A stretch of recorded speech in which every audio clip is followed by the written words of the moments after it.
2019 jusqu'au début du mois de mai, 78 cas de dengue ont été confirmés, dont 2 décès survenus. Le premier responsable de l'Institut national d'hygiène publique nous a rejoint en plateau, professeur Beignet Bivro Joseph. Bonjour, professeur. Bonjour, monsieur. Merci d'avoir répondu à notre invitation. C'est vous qu'on remercie pour l'occasion que vous nous donnez de parler de la dengue encore une fois. Bien sûr. Et je le dis au nom de monsieur le ministre de la Santé et de l'Hygiène publique, le docteur Akawele, qui m'a demandé de venir faire cette intervention. Merci encore d'être venu. Alors, c'est quoi l'état des lieux? Aujourd'hui, nous sommes le 1er juin 2019. Combien de cas déclarés en Côte d'Ivoire? À ce jour, au 31 mai 2019, nous en sommes à 130 cas confirmés. 130 cas confirmés, dont 76 à Cocody. Nombre de décès? Nombre de décès, 2 décès, depuis toujours 2 décès. Et les 76 cas à Cocody constituent à peu près 58% des cas. Donc c'est encore Cocody. Qu'est-ce qui explique cela justement, Cocody? Mais pourquoi? Cocody, pour 2 raisons. D'abord parce que Cocody, il y a un environnement qui est favorable à la prolifération des moustiques. Ah oui. Donc les gîtes larvaires, ils sont en permanence. Vous trouvez à Cocody, dans les maisons, les pots de fleurs dont on ne vide pas l'eau régulièrement. Vous trouvez des pneus, vous trouvez des jouets des enfants qui sont abandonnés et qui recueillent l'eau. Vous y trouvez également des canaries et bien d'autres ouvrages sanitaires qui sont souvent abandonnés. Ça, c'est la première raison. La deuxième raison, Cocody, parce qu'on ne nous permet pas de facilement rentrer dans les maisons sous le prétexte de la sécurité. Donc, les maisons sont difficilement accessibles. Et voilà les 2 raisons qui expliquent. Et puis peut-être la troisième raison, c'est que le message que nous donnons, peut-être que Cocody, les habitants de Cocody pensent qu'ils ne sont pas touchés par ces messages. Pourtant, c'est important.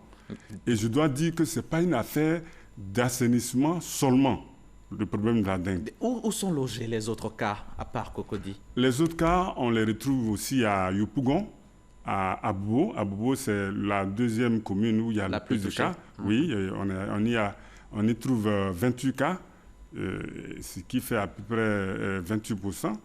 Et également, les autres communes, on trouve 1 ou 2 cas dans les différentes communes. Et l'intérieur du pays n'est pas concerné? L'intérieur du pays est concerné. On a parlé de Mans. Il y a un cas à Mans. Il y a un cas à Mans qui a été signalé. Alors, quelle est la riposte qui est envisagée par l'INHP? Alors, la riposte, c'est d'abord la sensibilisation. Nous avons commencé cette sensibilisation. Et la sensibilisation vise à ce que chacun s'approprie cette lutte. Et je pense que jusqu'ici, c'est le message qui n'est pas passé.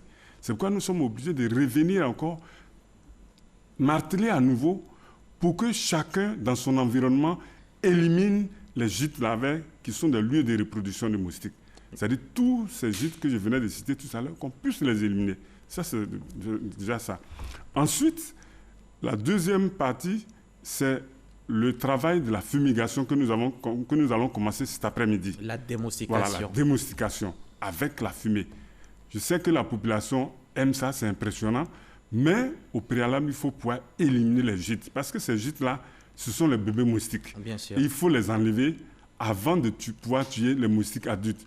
Parce que si on ne tue pas les bébés moustiques, évidemment, 2-3 jours après le passage de la fumigation, les bébés qui étaient dans l'eau deviendront adultes. Deviendront adultes et ils vont venir encore nous piquer dans nos maisons et nous donner la dengue éventuellement. Et outre cette campagne, professeur, et c'est ma dernière question, qu'est-ce qui est prévu d'autre? Les précautions, par exemple, à prendre? Oui, les précautions, mais je voulais dire que la lutte contre la dengue nous permet de lutter contre d'autres maladies qui sont redoutables. Ça, c'est important. La première maladie, c'est la dengue, on l'a dit, mais il y a également la fièvre jaune. Il y a également la maladie à virus Zika, il y a chikungunya et bien entendu le paludisme. Le paludisme. Donc, en le faisant, d'une pierre, je dirais, on ferait plusieurs coups. Alors, maintenant, quels sont les messages à la population? Lors du passage des agents pour la fumigation, ouvrez grandement les fenêtres. Il faut réserver un accueil vraiment favorable aux agents de l'INHP. Et puis, il faut surtout soi-même s'approprier et pouvoir continuer la lutte après notre passage. Je pense que ça, c'est vraiment très important. Parce que c'est un acte citoyen, je le dis, bien sûr. Et chacun doit le faire dans son contexte.